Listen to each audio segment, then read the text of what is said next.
Hello, hello. I hope that you're doing well. Here it is really hot, so it is not the best day.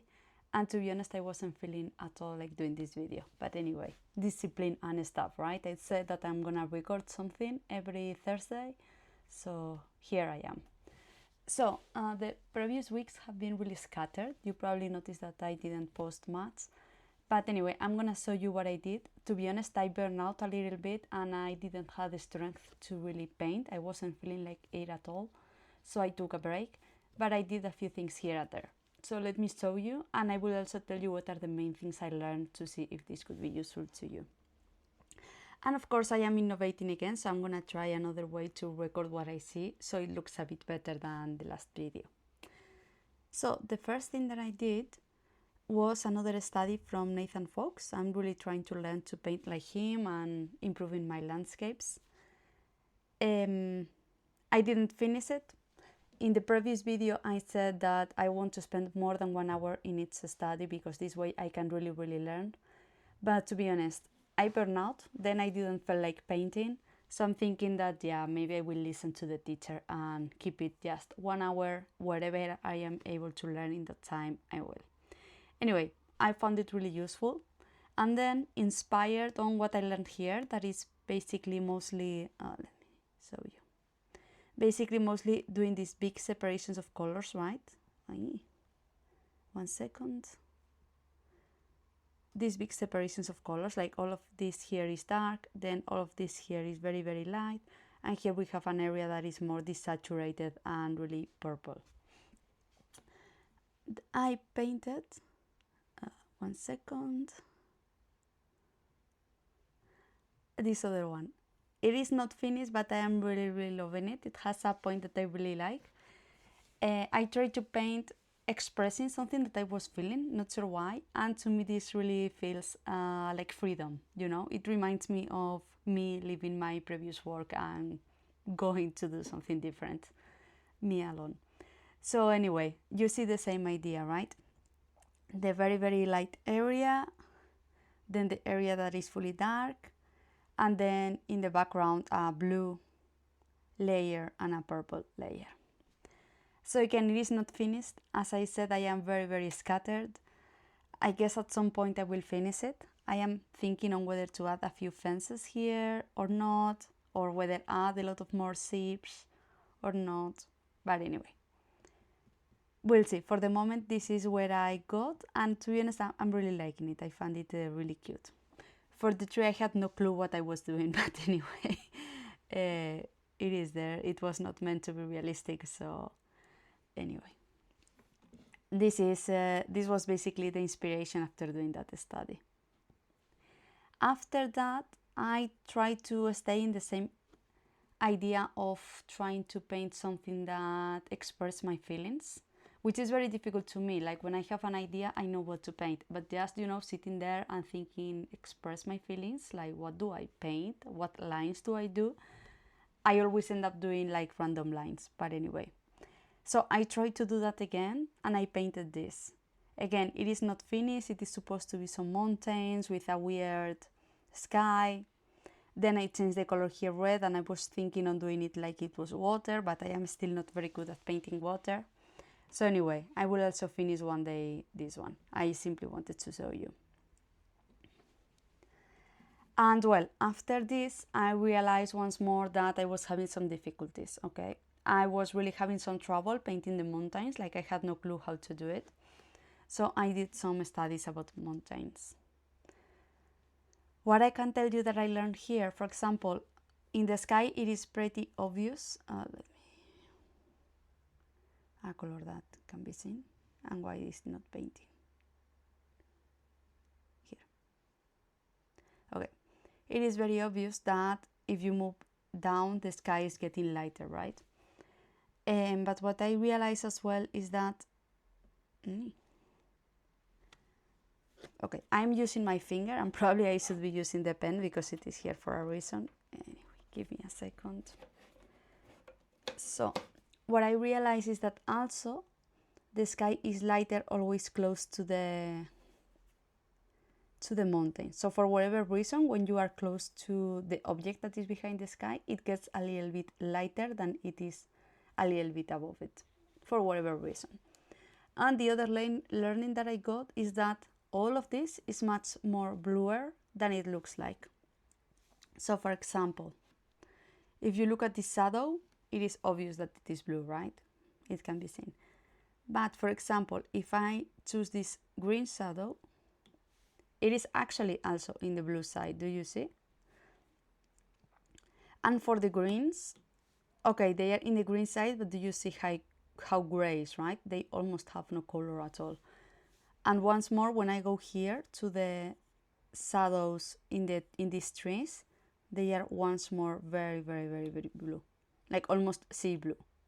So this is something that I wasn't expecting, but yeah, basically many of the shadows that we have here are just as blue as the sky and as the sea. So anyway, this is what I've been doing, and I have another one that is in progress. Same lesson here. I was trying to replicate this, I was trying to replicate this color over here, and turns out that I didn't get it right, that it has to be even bluer. Let me show you. So you see, we are in pure blue. Anyway, things that we learn. I still have to continue with this study.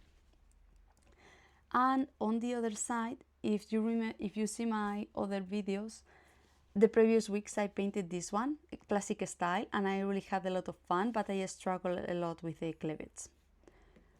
So I've been trying to study that. I took this image from the movie of D'Artagnan.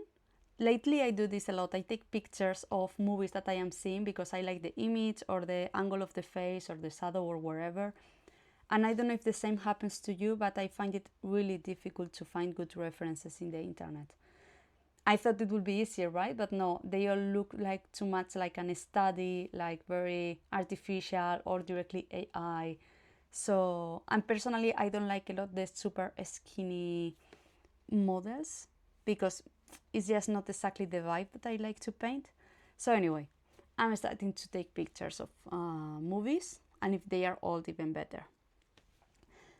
So this is the study that I did.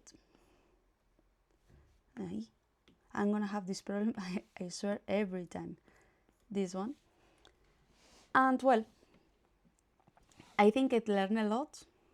I really wanted to learn how to place these, I don't know how to call them, holes, which have shadow, because this is something that I didn't know, but I think it looks very beautiful. And the other thing that I would like to highlight that I wasn't aware is that usually I paint a collarbone like a straight line. And what I am realizing the more that I see the references is that it is cut. It is cut more or less when it approaches the shoulder. So you have here more or less a piece like this, and then here it kind of breaks, and then there is another piece. And if you look at it in the other way, in the other side, we see something similar. In here, the shadow of the collarbone is really broken, and here we have like this little triangle. So, well, I still have to finish this study because I think everything I did this week is unfinished, these last 2 weeks, but I'm trying to replicate the same. A little triangle, then here I break the shape, and then another shape that is more like this. Anyway, this is what I think. And the other thing that I realized is that I would usually expect that if you have a light and shadow like here, the shadow of the neck will be like here, in the middle of the neck, right? And what I am realizing is that actually the shadow is not completely symmetrical, but it moves a little bit more to one side, and only when you are getting to the end of the neck, it corrects and goes until the other side. So anyway, something to remember in order to paint more realistic shadows. And besides this, I was also studying this other picture. I took this one in a museum, and I really liked how juicy the skin feels around here, and the volume that we can see in the cheek. I really like it. So this is what I was trying to do, and I think I more or less got the style. I probably could put more work in this study overall, also to learn to paint like the classics, because this is something that I would like to learn. But for the moment, this is what I did, and I really like it, and I hope it will help me improve my paintings. All right, and what else? Well, I did this other one. This was just for fun, but I really like how it finished. It is just an anime girl. I love these really big eyes. And yeah, I like how it looks like. I put it in Instagram and I got 1 view, 0 likes. But anyway, I think this is what is going on lately with the social media. And yeah, I don't have much more to show you. The other day I was playing around and I started painting this elf. I'm trying to learn how to render using the pencil brush and having this effect that is a little bit more like an illustration book or something like that, but I am not really liking the effect. It just looks washed out, in my opinion. So if any of you know how to do this better without just going with the basic brush and paint it all over in saturated colors, let me know. But yeah. But anyway, it is something that I was trying, and who knows, maybe one day I will finish it and it will look good. For the moment, I don't have a lot of hope. And the face is basically just playing a little bit because I'm still trying to find my style. I like anime, but I also like realism. And I am not super fan of these very small noses, very big lips that I think are very popular right now. So I'm still trying to find a style that I really like and that looks good. And this is, I kind of like it, but I think it still needs more work.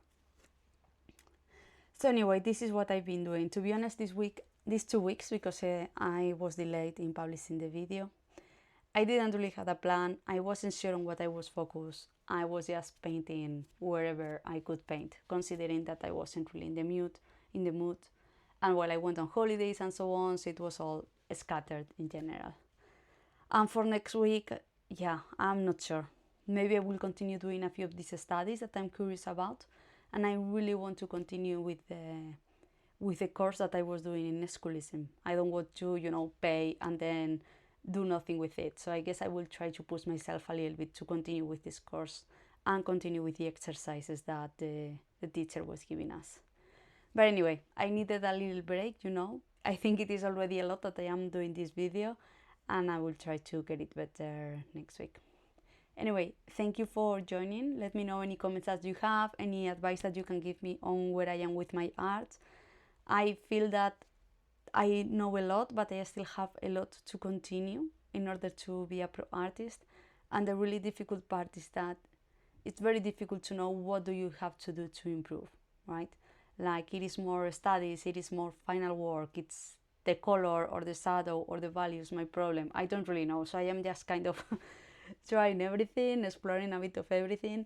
And if at any point I notice that I did a big improvement in some area, then I will realize that this is where I need to continue. But anyway, thank you very much for joining me, and yeah, see you next week. Bye bye.